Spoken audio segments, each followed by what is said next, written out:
Picture this. It's 1979, and while every other newspaper in America is desperately trying to print clearer, sharper photographs, the Wall Street Journal decides to do something completely backwards. They hire an artist to make their pictures look like they're from 1879. And here's the kicker. This backwards decision becomes one of the most recognizable visual signatures in American media history.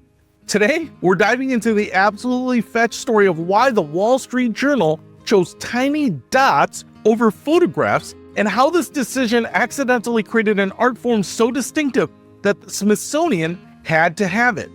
In 1979, a young freelance artist named Kevin Sproles walked into the Wall Street Journal offices with something that would change newspaper illustration forever. He had these strange ink dot drawings, thousands of tiny dots arranged to form portraits that looked like engravings from old banknotes. Now, here's what's wild. Sproles wasn't trying to revolutionize anything. He just approached the paper's front page editor, Glenn Mapes, with some sample illustrations. But Mapes saw something special. According to Sproles himself, Mapes felt these drawings complemented the paper's classical feeling and gave it a sense of stability. But let's be honest, there were much more practical reasons lurking beneath this aesthetic decision. Here's what most people don't realize about newspapers in 1979. They were still using turn-of-the-century technology called letterpress printing.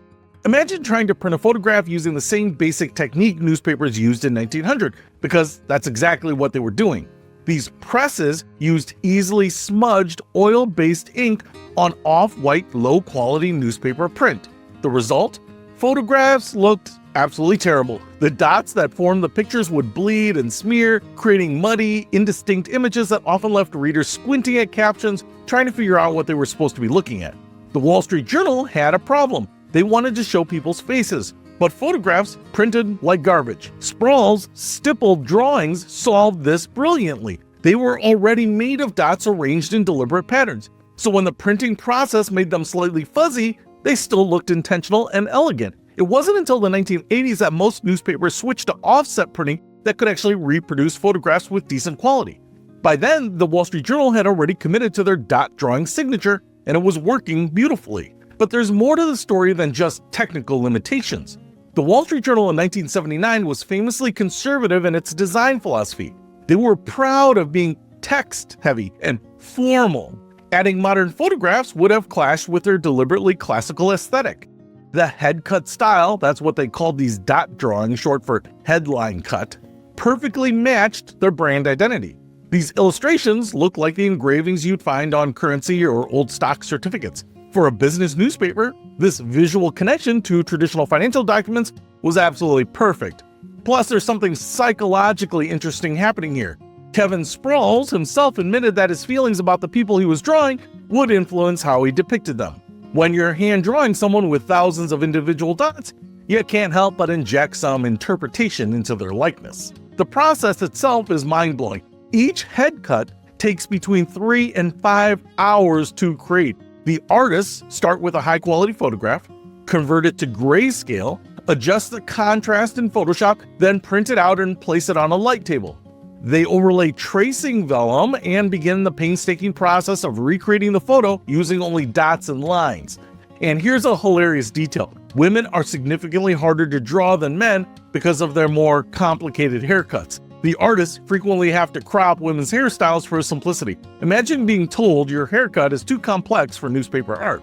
Currently, there are only 5 headcut artists employed by the Wall Street Journal. Think about that. In a world of thousands of photographers and digital artists, there are exactly 5 people whose full-time job is making portraits out of dots. Their drawings are traditionally created at 18 by 31 picas. That's about 3 by 5 inches, then reduced to fit the column size.